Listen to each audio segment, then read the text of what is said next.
Nah, yang pertama Bapak dan Ibu adalah rumus. Nah, di sini rumus pertama ya. Nah, di rumus pertama dalam pengisian model C hasil, pertama adalah pengguna hak pilih sama dengan surat suara yang digunakan sama dengan surat suara sah dan tidak sah. Nah, di rumus pertama ini Bapak dan Ibu dalam pengisian model C hasil nanti di poin pengguna hak pilih itu harus sama dengan surat suara yang digunakan, harus sama juga dengan suara sah dan tidak sah dalam jumlahnya ya. Jadi jumlah pengguna hak pilih ini harus sama nanti dengan surat suara yang digunakan, harus sama juga dengan suara sah dan tidak sah nanti pada formulir model C-nya. Jikalau ini tidak sinkron, tidak sama, berarti itu nanti ada kesalahan dalam pengisian model C hasil. Nah, di sini sebagai contoh Bapak dan Ibu, pengguna hak pilih di sini jumlahnya 150 orang. Nah, maka di surat suara yang digunakan juga nomor 2 nanti harus sama 150 surat suara yang digunakan. Kemudian di nomor 3-nya suara sah dan tidak sah juga harus sama jumlahnya 150. Nah, jadi harus sama jumlahnya antara pengguna hak pilih 150 sebagai contoh. Kemudian nanti surat suara yang digunakan juga harus 150. Selanjutnya, nah di rumus kedua Bapak dan Ibu sebagai KPPS yang harus diketahui dalam pengisian model C hasil, yaitu jumlah surat suara yang digunakan ditambah dengan jumlah surat suara yang dikembalikan oleh pemilih karena rusak ataupun keliru coblos, ditambah dengan surat suara tidak digunakan atau tidak terpakai, itu sama dengan jumlah surat suara yang diterima termasuk cadangan 2%. Paham ya Bapak dan Ibu? Jadi nanti jumlah surat suara yang digunakan itu ketika ditambah oleh Bapak dan Ibu dengan jumlah surat suara yang dikembalikan oleh pemilih ya, baik rusak ataupun keliru coblos, ditambah juga nanti dengan surat suara tidak digunakan, itu jumlahnya sama nanti dengan jumlah surat suara yang diterima termasuk cadangan.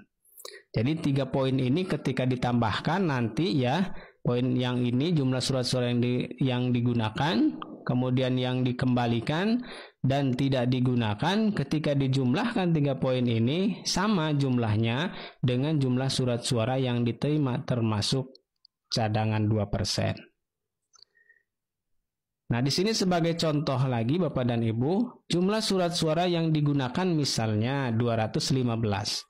Kemudian ditambah dengan jumlah surat suara yang dikembalikan oleh pemilih karena rusak atau keliru coblos 3 misalnya.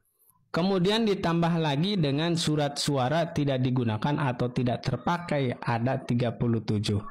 Nah, ketika dijumlahkan 3 poin ini 215 ditambah 3 dan ditambah 37 jumlahnya adalah 255. Maka nanti jumlah surat suara yang diterima termasuk cadangan 2% pun itu 255 ya. Sama, jadi antara 3 poin ini ketika ditambahkan ya 255 dan jumlah surat suara yang diterima juga itu 255 pastinya ya. Karena surat suara ini jumlah DPT ya, diambil dari jumlah DPT ditambah 2%. Jadi yang 3 ini ya, jadi ini rumus kedua, jumlah surat suara yang digunakan ditambah dengan jumlah surat suara yang dikembalikan dan surat suara tidak digunakan ketika dijumlah ya, misalnya di sini 255. Nah, itu sama ya, harus sama jumlahnya dengan surat suara yang diterima termasuk cadangan 2%. Nah, kemudian di sini yang terakhir Bapak dan Ibu, cara penulisan. Nah, yang pertama pastikan KPPS memahami betul cara penulisan angka pada model C hasil, terutama bagian lembar yang ada titik-titik digital. Kenapa? Karena memang ini nanti kan akan diupload ke aplikasi Sirekap. Tentunya kita harus mengetahui bagaimana cara pengisian di model C hasil yang ada titik-titik digital. Tentunya ini sudah dibahas Bapak dan Ibu di video saya sebelumnya ya. Kemudian yang kedua, pastikan penulisan huruf di model C hasil menggunakan huruf kapital, tidak menggunakan huruf kecil ya, menggunakan huruf kapital. Sudah juga dibahas di video sebelumnya Bapak dan Ibu. Kemudian yang ketiga, petugas KPPS yang ditugaskan untuk penulisan di model C hasil adalah orang yang memiliki kemampuan menulis dengan baik. Tentunya Bapak dan Ibu silahkan dari ketujuh anggota KPPS beserta ketua ya, siapa saja yang memiliki kemampuan menulis dengan baik ya Bapak dan Ibu, karena memang penulisan di model C hasil ini sangat penting sekali ya, harus rapi dan terbaca tentunya dengan baik ya.